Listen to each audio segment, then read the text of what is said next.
2025. I did not like you. Not only was she boring, but she was also a nuisance. I'm being so serious. I don't think we ever had a moment of peace. I didn't realize that I was in an episode of The Vampire Diaries because bad things just kept happening. So many loved celebrities died this year, and everything else either felt really dark or people were just always complaining about something. So yes, this is the yearly pop culture recap, roundup, whatever you want to call it video. I'm normally very chronically online and have my ear to the streets, but this was probably the first year where I just really didn't care about anything. So the events that I chose for this video were ones that I personally really cared about. So some were huge pop culture things that you just couldn't escape from, and others are more niche that I just found particularly interesting. So this is my official disclaimer in case I don't talk about some event that you thought was really important this year. Sorry to you. Anyways, let's get into these rankings, shall we? Okay, so the tier list I have here are pretty much the same categories that I had as 2024 because 2025 wasn't interesting enough for me to create a whole new set of tiers. So at the very bottom, we have Boo, This Guy Stinks. Oh, brother, this guy stinks! These were moments, events, or things that pissed everyone off so bad that we never want to remember it for the rest of all time, or it belongs to the people that are equally as terrible and they just belong in this category. The next tier above that is flop era antics. You didn't make everyone so mad that you belong in Boo, This Guy Stinks, but you were more of a nuisance than anything. I would say you slightly irritated us, more of an annoyance, actually. The tier above that is you were in attendance. You showed up to the event. Your name was on the list. Did anyone remember you? No, not really. We have bigger and better things to worry about, to be honest. The tier above that is thank you for your service. This is reserved for the people, events, and things that made us really happy. We were actually so excited that this thing happened. It wasn't enough for us to, jump up and down, but you'll get a clapping, you'll get applause from us. And I wouldn't say you made our year per se, but you made our year better.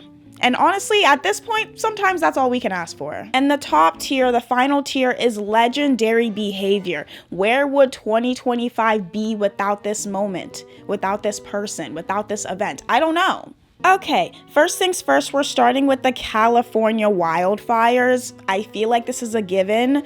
Boo, This Guy Stinks. Correct me if I'm wrong because I wasn't following the story heavily enough, but did they catch the person that was low-key responsible for it? Or is that something else that I'm thinking of? California is prone to wildfires pretty frequently, but this was, I'm pretty sure, the most devastating one in a very long time. Over 200,000 people had to evacuate and thousands of people lost their homes, from obviously regular everyday folk to even celebrities. It was honestly a very sad time. I will say the only thing I particularly wasn't fond of was obviously celebrities are rich and famous and they could pretty much replace everything that they lost, but at the end of the day, they did lose their homes, like that's something that you're building from the ground up. So obviously, they were upset about it. Don't shoot. I wasn't a big fan of people saying, oh, get over it, you're rich and famous. I don't know.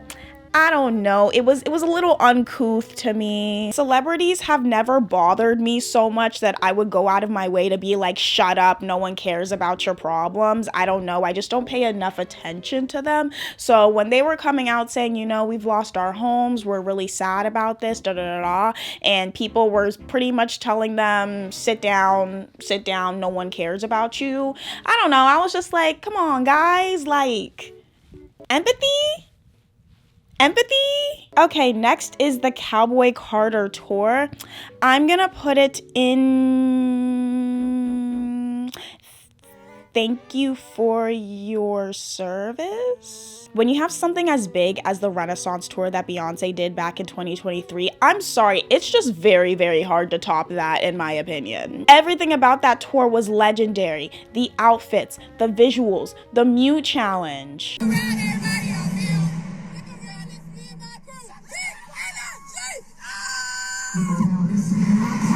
Every single time someone wanted to ruin it and everyone was ready to throw hands, we were truly united as a society. And dare I say, the Renaissance tour really kicked off the concept of people dressing up for the occasion when it came to concerts. Everyone was on theme and we didn't even It was like an unsaid rule. Show up looking like this. So when it came to the Cowboy Carter tour, not only was I just not super attached to the album, so I didn't go to the tour, but I don't know, I feel like it didn't make nearly as much noise online, with the exception of Rumi being the new fan favorite. Every single time she got on stage, the crowd just went absolutely insane. She was so cute. You could tell she was super nervous just being on that stage, and like the only thing she could think to do was wave, even though she clearly had either like choreo or at least markings that she needed to do. All of that just went out the window. She said, "I'm on stage with my mother.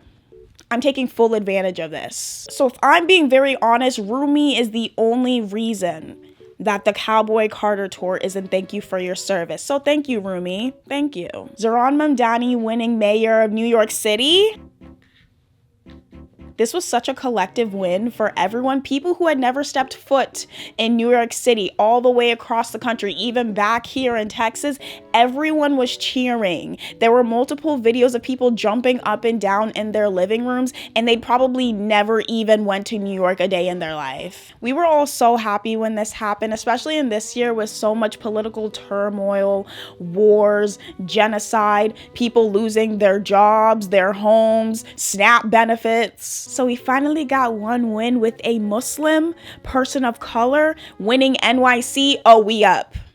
We up. And him and his wife Loki brought Hinge back up on the map, because when it became public knowledge that him and his wife met through Hinge, women across the board from in their 20s, 30s, and 40s are now like, oh, Hinge is cool again.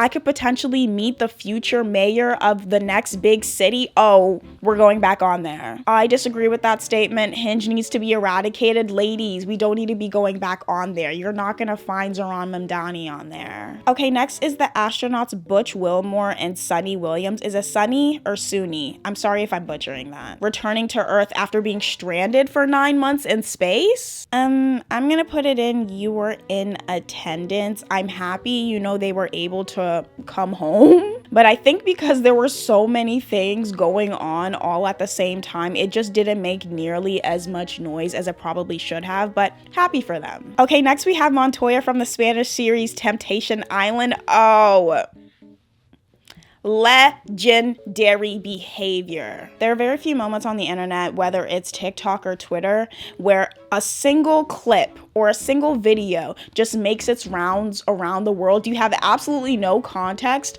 as to what's going on here, but everyone thoroughly enjoyed it, and we're talking about it for 48 hours straight. Oh, I loved it. If you have no idea where this video came from, it was from the Spanish reality series Temptation Island. And it was pretty much about couples that had issues with either infidelity, trust, whatever. They come to this island to kind of test their relationship in a way. Why? I don't know, it's stupid. And Montoya and his girlfriend were contestants on the show, and he watched a live video of his girlfriend getting a little freaky in the sheets, and he lost his mind. This was the epitome of the most dramatic soap opera you could possibly think of. He ripped open his shirt, fell to his knees, and started running across the beach because he was in such distress. You couldn't make this up. I have watched that video of him running on the beach probably 500 times, and I could still watch it another 10 more times. I will never get tired of it. ¡Montoya, vuelve! Te estoy deseando, tío. ¿Dónde está? ¡Montoya, por favor! Okay, next is the Diddy trial. I think we were all very upset at the outcome of the sentencing, and if you didn't know, Diddy was found guilty of 2 counts of transportation of prostitution, and he was only sentenced to 50 months in prison. And we were all very confused as to how this could have possibly happened when there was not only physical evidence of multiple things that he did, but video evidence, whatever. But once the Diddy documentary on Netflix came out, things started to make a little bit more sense to us. We'll talk about that later, but yeah. Okay, next up on the list is the Grammys.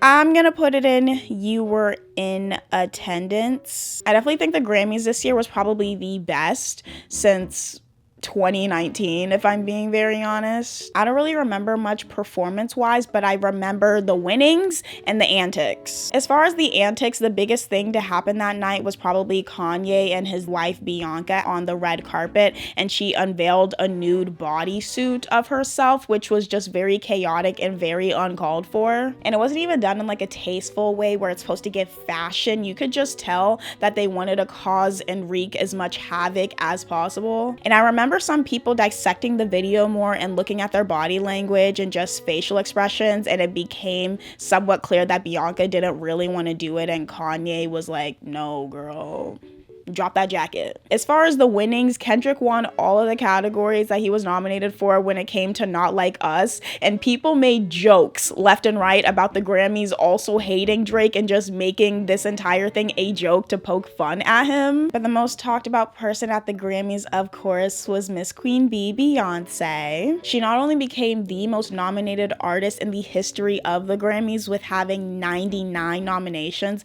she also won Best Country Album and became the first Black artist to win that category. Oh, she made history. And she also won Album of the Year for her album Cowboy Carter, and this would have been a really good moment had Billy stans not been weird and kind of racist towards her after this happened. Billie was also nominated for Album of the Year for her album Hit Me Hard and Soft, which is objectively her best work to date. And you can tell that she put like her heart and soul into this album, really hoping that she would win it, but she didn't. You win some, you lose some. And Billie stans went absolutely insane on the internet, saying that Beyonce didn't deserve it, it was rigged, and just all sorts of just weird shenanigans. So because of all that, that's why it's in You Were in Attendance, because I didn't like that. Next up is the Wicked 2 movie. Because it was probably the most talked about thing of 2025, I'm gonna put it in legendary behavior. I don't know, there's just something about when a movie or a TV show comes out and it completely just takes over the year to where people are talking about it over and over and over again, from the press tour to the drama of the cast and everything just revolving around the promo and production of said movie. I don't know, it's a great time. At least it was, until people started being very weird to Cynthia all of a sudden, and this all came from Cynthia protecting Ariana from being ambushed from a crazed fan, which should have been a very wholesome and brave moment between Ariana and Cynthia, now turned into some smear campaign against Cynthia that is obviously rooted in misogyny and racism, because in only a scenario where a dark-skinned Black woman protected a white woman from danger and people would somehow paint her as the villain. How do you do that? The amount of racist tweets I have seen comparing Cynthia to animals and calling her unfeminine and very masculine and aggressive, which, where do you see the aggressiveness? That girl does not have an aggressive bone in her body. She's actually overly feminine, overly theatrical. Where do you guys come up with these things? I don't like it. If you want to know more about all the drama revolving the Wicked movie and the cast and everything that went on with that, go watch my Wicked video. Okay, the Cardi B and Nicki Minaj Twitter feud. You Were in Attendance. I think the concept of their feud was entertaining at first, 7 years ago, but now it's just, what are you guys even fighting about at this point? Sometime in September, Nicki Minaj and Cardi B got into a Twitter spat, and it was right around the time that Cardi B had released her sophomore album Am I the Drama, which, yes, ma'am, you are. They were arguing about everything from charts to album sales to each other's kids. It was very messy. But for Cardi B and Nicki Minaj to still be beefing in 2025, I didn't realize I time traveled and woke up in 2018. What I do find really funny about this is at the exact same time that Nicki and Cardi B were fighting, Cardi B's sister Hennessy and JT were also fighting on the side. I don't even know what they were arguing about. It was so funny. So much was going on all at the same time. Next up is the Bad Bunny Super Bowl halftime performance announcement. Legendary behavior. Absolutely, legendary behavior. I don't have much to say here except for I'm very excited for his upcoming performance. I know he's gonna do an amazing job. And the people that were complaining that he's not American and were trying to put on their own halftime show to go on at the exact same time as him, losers. very big losers. You have nothing better to do with your time. Since we're talking about the upcoming halftime show performance, we also do have to talk about the Super Bowl. I'm gonna also put this in you were in attendance. Everything revolving the Super Bowl just felt very anticlimactic this year. I don't follow football, so I'm not even gonna sit here and pretend like I really care about the game like that. It was against the Kansas City Chiefs that won the Super Bowl prior against the Philadelphia Eagles, and when I tell you the Chiefs got whooped so badly, keep in mind, I don't watch football. I really don't care about the game like that. But I kid you not, after the Super Bowl halftime by Kendrick, we only watched the game for another 5 minutes because we knew what the outcome was gonna be. We literally turned off the TV and went on about our day. That was crazy. Now, as far as the halftime show by Kendrick itself, I think it took me watching the performance a couple of times to really appreciate what he did. So this performance was definitely more rich in creativity when it came to the visuals, the choreography, the outfits, the placements of the dancers, including Samuel L. Jackson as Uncle Sam, Serena Williams doing the crip walk, and the amazing performance from SZA. Like, honestly, looking back at everything, like, I can appreciate it. Was it in the top 10 best Super Bowl halftime show performances of all time? No. But he did what he needed to do. Next is the Coldplay Affair video. I'm gonna put it in legendary behavior. Everything about this video is so camp. The couple just enjoying the concert, realizing that they're on screen and scrambling to get away from it, and the lady next to them knowing they're absolutely like, she had the biggest smile on her face because she knew they would never be able to recover from this. This video went so viral that it was being covered on MSNBC and CNN, and it was mostly because the two people in the video, the man, he was the CEO of Astronomer, and the woman was the head of HR, and they were both married at the time, so clearly having an affair. Not only is this a conflict of interest, but it's also very unethical. Like, what do you mean you're the CEO when you're with the head of HR? I don't know, at the very least, let it be a cliche like a secretary or something. I feel like that's a lot more respectable. Anyways, after all this happened, they both ended up resigning from the company, and I'm pretty sure the guy came out and said that he was actually separated from his wife before all of this happened, and okay. And the funniest and probably the most ironic thing about all of this is that had they acted perfectly normal when they were caught on camera, literally none of this would have happened. They would have gotten away with it and we wouldn't have even batted an eye. That's how you know they ain't never cheated a day in their life before. A$AP Rocky not found guilty in the shooting trial. I'm gonna put it in you were in attendance. I feel like it was a pretty niche thing that was happening, or unless you're super in tune with hip hop and rap culture, I feel like the general public is really only paying attention to the trial itself and not necessarily everything revolving around the case. But yeah, he was found not guilty for his involvement in a shooting, and that man was very happy. April 10th is Iowa Debris Day in Boston.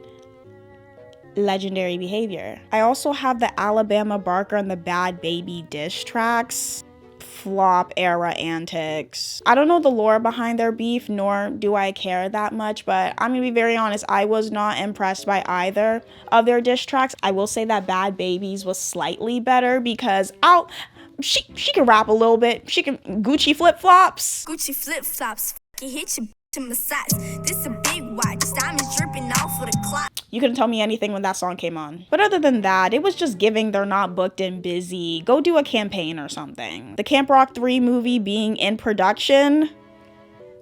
I'm not a big fan of reboots. I'm a firm believer in leave good things in the past so you don't taint its legacy. Reboots never work out in the grand scheme of things. Not only are they never more successful than the original, it doesn't have its own identity. It's so rooted in nostalgia that it just completely takes over the whole branding of the project. And if it's a TV show, it gets canceled after the first season. And if it's a movie, like, no one really, I mean, people end up watching it, but it doesn't have its own legacy. It just feels like a branch off the original project. And what's the point of that? Money. I know. It's a cash grab. I know. But all that aside, when it comes to Camp Rock 3 itself, one, are the Jonas Brothers in debt? Do they owe people money? Why are y'all doing this? Haven't y'all been on tour for the past 3 years? I'm sure I'm sure your pockets are full. And on top of that, the Demi Lovato not being in the movie, why would I watch it? I know she's either a producer or an executive producer for it, but I don't care. And why would I care about these new kids? Moving on to just Cardi B. Just Cardi B. We're gonna put her in thank you for your service. One thing that I applaud about Cardi B constantly, she's always working. You will never not hear her name in the news, in the blogs, not hear some kind of project she's working on, some big campaign she's doing. She's always working. I respect hard-working celebrities. I do. She's had a very eventful 2025. Not only did she announce her pregnancy with her boyfriend, Stefan Diggs, which people were very mixed about that. Most people were happy that she was released from the shackles of Offset and his cheating, but then other people were just like, Stefan is low-key worse. I also don't know the lore behind Stefan Diggs, but from what I gathered, he's not only a notorious cheater, he also has multiple baby mothers and a couple of babies on the way this year. I don't know. Don't quote me. She was also on trial for assaulting a security guard, and what's kind of interesting about this is that no one cared about the case. Everyone was so concerned with how good her makeup, her hair looked, and how funny she was during the trial. And she somehow also had the time to promote her second album, and this was an album in the making. Like, her last album was back in 2018 with Invasion of Privacy, so this was a very highly anticipated album. She was out on the subway, the streets of New York promoting this album. She was getting the word out there. I have to respect it. Okay, I have Doja Cat's V album in here. I'm gonna put it in You Were in Attendance. I didn't think the album was bad. I only listened to it once and I never listened to it again. Take from that what you will. The TikTok ban in the US. Flop era antics. I still get upset thinking about it. So TikTok was being banned in the US by the Trump administration and people went insane. There were videos of people crying, mayhem, because this was either people's livelihoods that they got a huge chunk of their income from, or people just use it to escape from their normal life. Either way, people were visibly upset. There was one side of people that were happy because of the irreparable damage that TikTok has caused on the youth, our attention spans, and just society in general, and people wanting influencers to work real jobs for once. And then obviously the influencers and creators that were on the app were either A, crying because they were about to lose their jobs, and then there was also this trend, if I remember correctly, where people were spilling their secrets since TikTok was going away. So eventually TikTok does go black, but it really didn't amount to anything because 19 hours later it was restored. To call all of this propaganda probably isn't even a strong enough word to describe this happened. What a way to start the year. I also have Justin Bieber's Swag album. You Were in Attendance.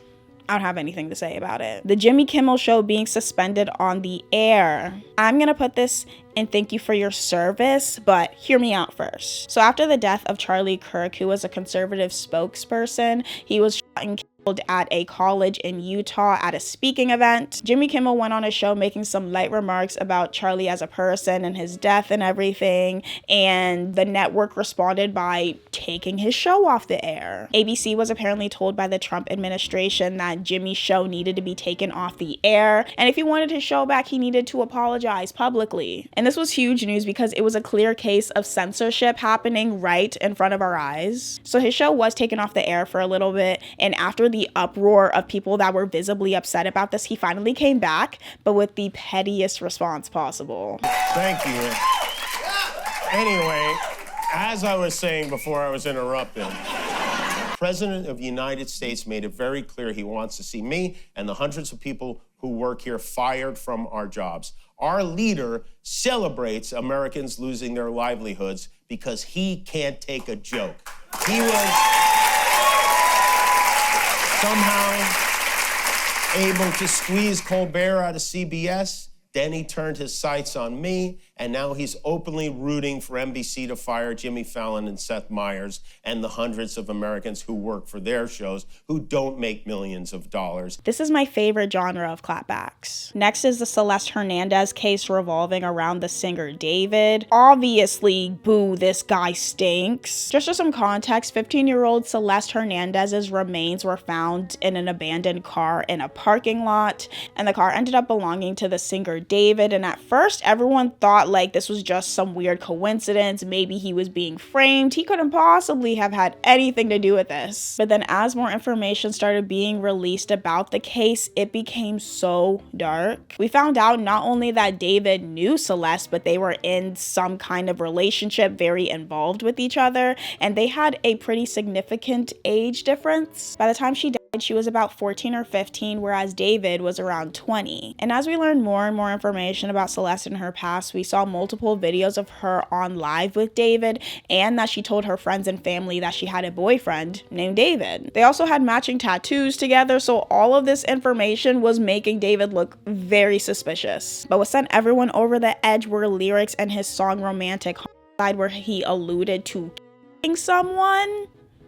Why would you do that? The case is still ongoing, but my God, this was some sinister stuff. So I'm gonna finish this off by saying RIP to Celeste. You deserve so much better. She barely lived a life by the time she died. Honestly, this entire thing is so sad. Next up is the cancellation of Burna Boy, and I'm using quotation marks for cancellation because it depends on who you're talking to. I'm gonna put it in flop era antics. Most people, even if you don't listen to Afrobeats, knows who Burna Boy is. Huge Nigerian Afrobeats artist with multiple hits and sold out tours, but he's also very problematic. Burna Boy has done a lot over the years, but what sent people over the edge was at a recent concert back in November. He ended up throwing out a couple because the woman was sleeping at his show. And I see you over there with your girl sleeping in front of me. This is me the fuck up, man. You understand? So please take that fuck over. Yeah? Fast now. Take her home, take her home, take her home. Bro, I'm not doing no more songs until you take her home.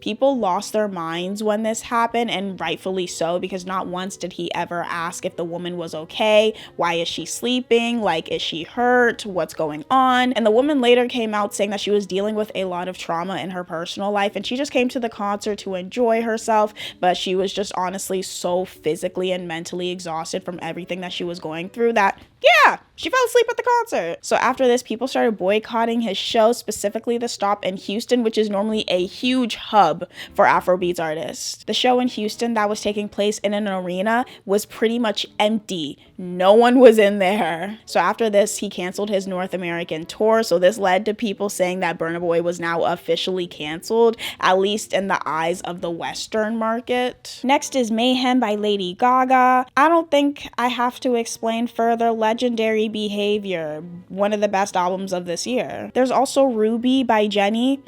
I'm gonna put it in Thank You for Your Service. That's a debut album.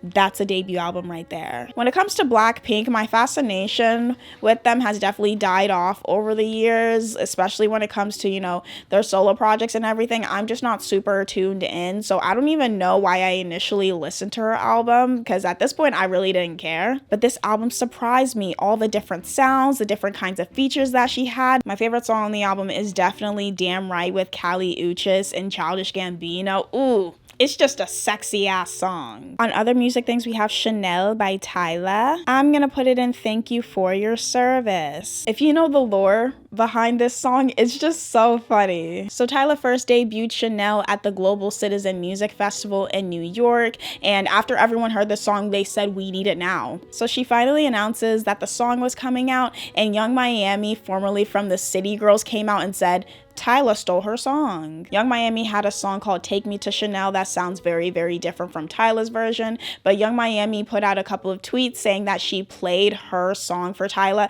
and Tyla ended up stealing it. There wasn't really a back and forth about it because Tyla never publicly came out to say anything, but people were I guess, clowning Young Miami because they were like, girl, no one wants to steal your song. Anyways, Tyla ends up coming out with her song Chanel, and reception was a little mixed at first. Like, her fans loved it, including me. I love that song. And then other people were like, this isn't anything special. This is actually quite trash. Like, what are you guys talking about? This song is terrible. Just for it later to blow up on TikTok and now everyone all of a sudden loves this song. Oh, okay.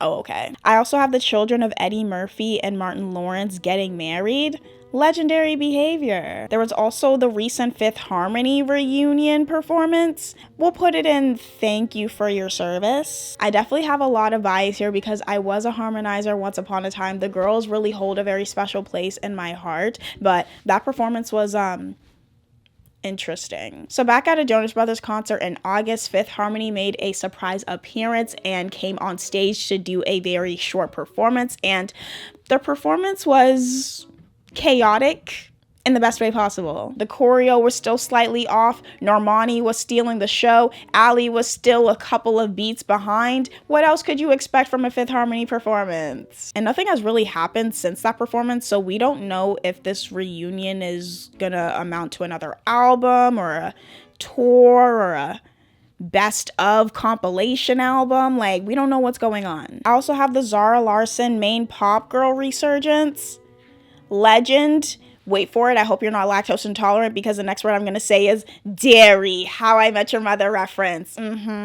If you guys know anything about me, I love Zara Larsson. One of my first videos on this channel was a little like retrospective deep dive on the career of Zara Larsson. I love this girl. I love this girl with every fiber of my being, and I've been waiting for the day for the world to just pay attention to her. Like, yeah, she had hits in the 2010s, but no one really paid attention to her as an artist, as an overall brand. She was just that girl that just had a couple of hits in the late 2010s. But she came back with a new era, a new look, a new aesthetic, and it all started with her song Midnight Sun.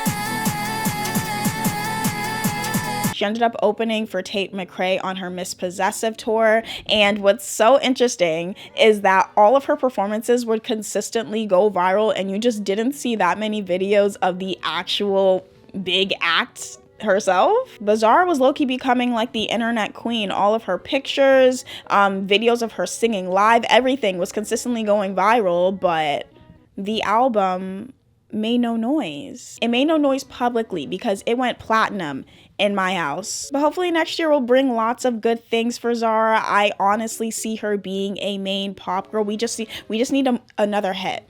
Like Midnight Sun was cute. I'm offering Euro Summer as the next big hit. Something about it just screams like being outside in a sundress in Romania. Let's shoot for Euro Summer being the next single. Next is the Doechii Hate Train. Boo this guy stinks. I've said it once and I'll say it again. Every single time there's a new girl on the block, everyone loves her at first. Like, she's the new it girl. Like, everyone's obsessed with her. She's a breath of fresh air.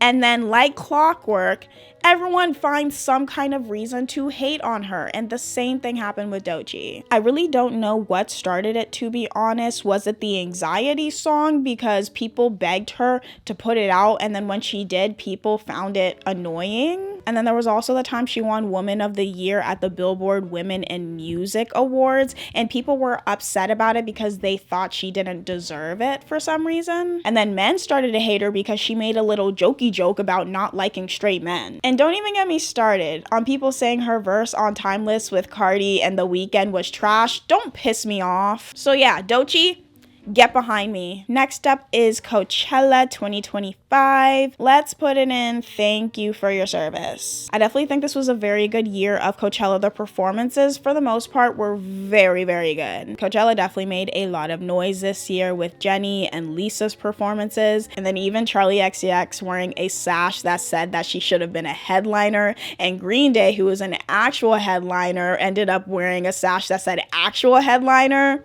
That was funny. But I would say the two biggest things that came from Coachella was the Britney outfit debacle by Tyla. So Tyla performed at Coachella for the first time and she was wearing a green bra and frayed denim shorts, and everyone loved her outfit and everyone also loved her performance. She did a very, very good job. A Twitter user used a picture of her outfit and quoted it and asked Tyla if it was inspired by Britney's 2001 VMA outfit, a very iconic outfit. And Tyler responded by saying, I love Britney and all, but there was no inspiration. I just thought the outfit was fly. And people lost their minds. There was already a Tyla hate train going on around this time, so this was just adding further fuel to the we don't like Tyla because she thinks she's better than everyone whole thing. But other than that, the biggest thing from Coachella 2025 was Lady Gaga's performance. It was everything that we wanted and more. Spectacles, theatricality, like insane backdrops. The architecture was out of this world. That was the best performance at Coachella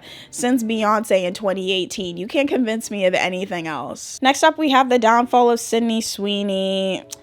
Flop era antics. I don't think I really need to go on a whole spiel about it. Y'all know everything about this girl. The Love Island USA Season 7 boom. Let's put it in thank you for your service. I know most people would say to put it in legendary behavior, and the only reason I am not is because what turned into good, wholesome, clean fun at first later turned into think pieces and racism and hate trains. Like, this was just supposed to be about a show people falling in love. It was just supposed to be a show that everyone watched over the summer, and at first it was so fun that everyone in the entire country was collectively watching the same show. I don't think something like that is ever gonna happen again. We were so united as a society this past summer. It was crazy. But then it just turned dark and weird and annoying, and I got tired of it. If you want to know more about my thoughts on Love Island Season 7, I also have an entire video about that too, so go give that a watch. Netflix canceling the Tiny Chef show just to later reinstate it after a viral video. Thank you for your service. This is just one of those moments that's like a blip in pop culture in the grand scheme of things, but it's just so wholesome and cute, and I live for these things. So basically, Netflix canceled the Tiny Chef show after a couple of seasons, and they came out and made a video of Tiny Chef finding out that his show was being canceled, and it was the most sad thing I had ever seen. Yes, but I know Tiny Chef here. Hey, Black of Woden, Black of Ewan. Ready to cook up some more episodes? Black got a brilliant blanket. Canceled? Bloody me canceled. But listen, we had training, but you'll behave on set, I promise. I understand. I love you too. Bye.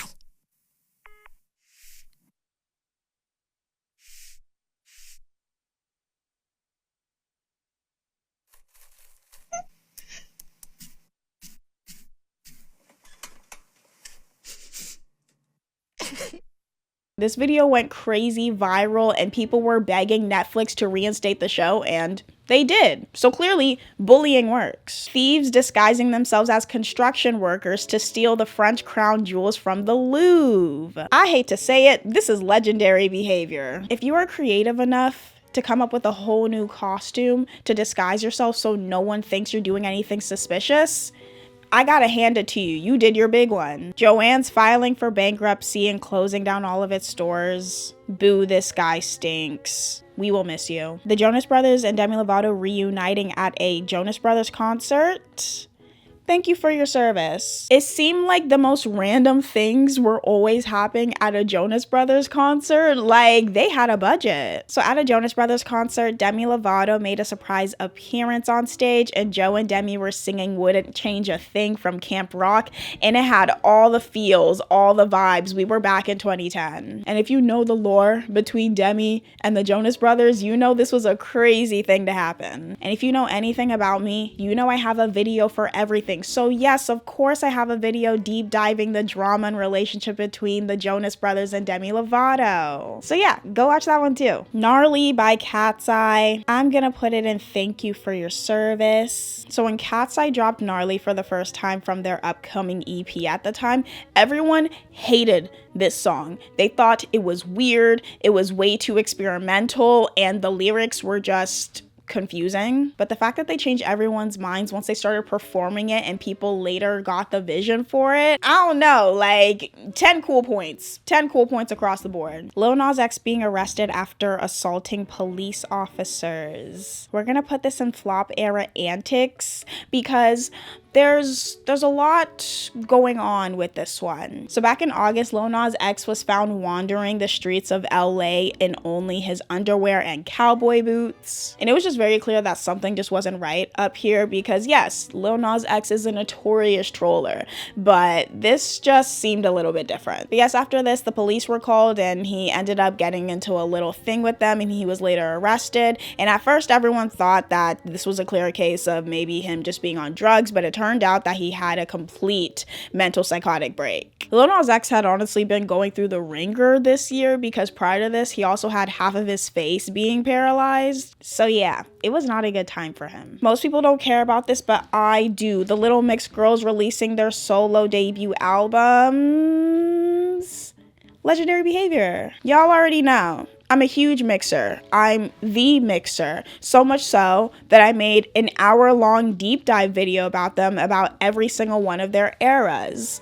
Yeah, I'm a mixer at my core. Jade ended up releasing her album, That's Showbiz Baby. Absolutely loved it. Perry also released her self-titled album, Perry, and I'm gonna be honest, I still haven't listened to it yet. I'll get to it though. Leanne is the only one that hasn't released her album yet. It's coming up at the top of next year, so I will be seated for that. Okay, next up is Max turning back into HBO Max. Flop era antics. This should have never happened. I just don't understand who greenlit the idea to turn one HBO into HBO Max, but whatever. Then from HBO Max to Max.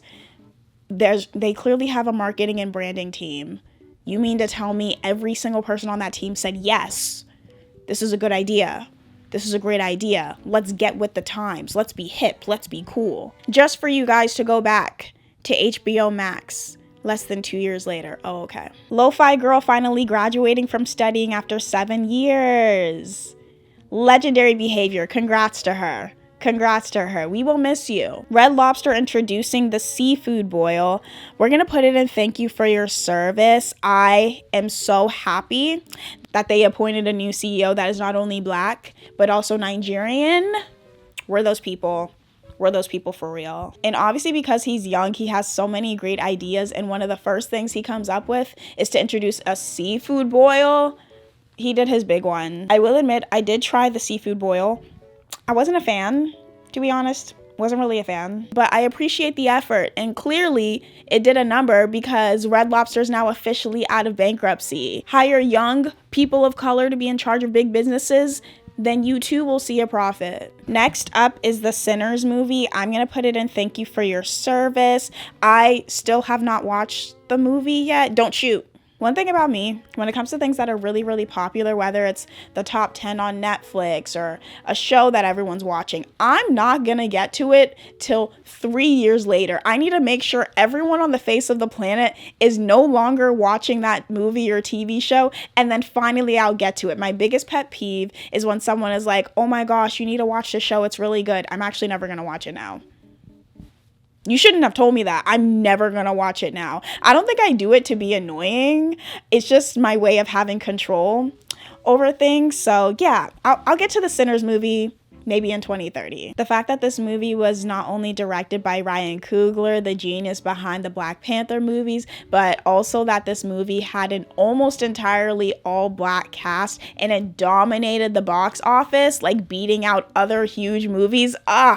Loved it. Next up is the T app being hacked. Boo this guy stinks. We as women can never have good things. We can never have things for ourselves. If you don't know, the T app was essentially an app where women would share stories about their recent dates and even give reviews of people that they were dating just to get the word out to people or whatever. And some man hacked it and released thousands of pictures, data, and confidential information about lots of women that use this app, obviously putting them in a very compromising position. I'm tired. The Victoria's Secret fashion show, I'm not gonna do too much with this. Thank you for your service. Very good show. Colorful, vibrant, what we wanted. The performances, a little off, but other than that, great show. Justin Trudeau and Katy Perry making their relationship official. We're gonna put this and you were in attendance. I love how everyone was so preoccupied and concerned with other things that when they made their relationship official, everyone was like, guys, not now. We have other things to worry about. Netflix buying out Warner Brothers. Boo, this guy stinks. It's not enough for Netflix to terrorize us by not allowing us to share our passwords by doing the whole head of household thing, increase their monthly prices like every 7 business days, but now they've completely bought out Warner Brothers, risking the future of the movie going and movie theater business. We are not only in the trenches, but we're definitely we're actually living in a Black Mirror episode now. I'm very fearful of what next year is going to be like when it comes to new movies being released, and we should all be very scared. We're actually all trembling in our boots already. I don't have any hope. The Diddy documentary on Netflix. Thank you for your service. I'm not going to sit here and act like I like 50 Cent because I don't. I don't think he's a good person. But what I can applaud is his level of hatred and pettiness towards Diddy, that he made an entire documentary, not only exposing him for the sinister person he is, but using the footage from his upcoming trial because Diddy was so sure that he was going to get off. He had a videographer following him around. And obviously that didn't happen. So 50 was like, hey, let me use that footage for an upcoming documentary. And the videographer said, sure, why not? I think we should all aspire to be this level of petty and terrible to our enemies. This is top tier hatred. I love it. Sean Kingston being sentenced to 3 years for wire fraud. I don't know what else to say, but flop era antics. The Tyla flopping discourse. I am a supporter of Tyla. I love her music. She seems like a sweet girl. She can perform her ass off. She's an amazing singer. Her music is great. What more do you want from her? When it came to her EP, We Wanna Party, and the first week's sales came out when it came to the US on the Billboard 200, and it ended up only selling 3.7K units, something like that. People started making fun of her and saying she was a flop, and all the people that already just didn't like her use this as fuel for her just not having a quote-unquote successful career, and everyone was just making fun of her, and I didn't like it. The Life of a Showgirl by Taylor Swift. I don't have anything to say here. I didn't listen to the album. I never tried to. All I saw was the discourse from Swifties to critics to the general public, all panning this album. Yeah, that was really interesting. The Eternal Sunshine Tour Frenzy. Boo. This guy stinks. I was one of the lucky few that did get a ticket to the show, but the trauma that I went through to even get it, I want to say I never want to experience that again, but unfortunately, I just think this is the future of concert touring now. The fact that there were over a couple million people signed up for the pre-sale when it came to her show in New York is absolutely absurd. Everything from the terrible pre-sale process to the scalpers being scalpers and taking up all of the tickets to the pricing, it was just absolute madness. Dwayne Johnson coming out with his own hair care line. Thank you for your service. It's funny. The jokes write themselves. It's funny. Tom Holland and Zendaya being engaged. We all cheered. We all yelled. This is for us that were stands back in 2016. We won. Kehlani reaching a new career high with a top 10 hit with Folded. Legendary behavior. Real R&B is back. Ballads, vocals, the feels, crying, violins, live instrumentation, vocals, we're back. We're back. Finally, the last thing we have is 2025 Spotify Wrapped. I'm going to put it in thank you for your service. I do think it was slightly better than last year. I like the little race thing for the artists that they incorporated, a little game, and then they also did like a little party where you could like add people to your party and see who had the most listening minutes, who is in the higher percentage of whatever artist that they listened to. All that. I think it was really, really fun. So they did a good job. The only thing I didn't like was the reports that they conducted using AI. Boo AI. Boo. It needs to be erased. It needs to be erased. And I know that's not going to happen, but I'm just going to keep saying it until it happens. Anyways, this is the end of my rankings for 2025 pop culture moments. Looking back at it, like as you can see, we did have some fun things here and there, but it was always ruined by drama or discourse or people being upset about something. So I couldn't fully enjoy the moments that were really, really good. But we also had a lot of really, really bad. A lot of really, really bad. Anyways, that's the end of my thoughts and my ranking of 2025, and this is also the last video that I'm making for this year. I know I say this all the time, but I really do want to thank everyone that watches every single one of my videos, even if you don't watch every single video that I put out. If you've ever just come across my channel and left a like or a nice comment or shared or whatever, I'm so appreciative of you guys. Like, you don't understand how much you've changed my life this year, and this little community that we're building. We're small, but we're mighty. And I'm so grateful that you guys enjoy me and my presence and the work that I put into these videos just to make it a space where we can escape from our woes and our problems. I can't thank you enough, honestly. And I have so many things in the works for next year. So get excited, get pumped up. 2026, we taking over. So if you made it to the end, thank you so much for watching. Like, comment, subscribe, share my channel with other people, and I will see you guys next year. Mwah. Bye.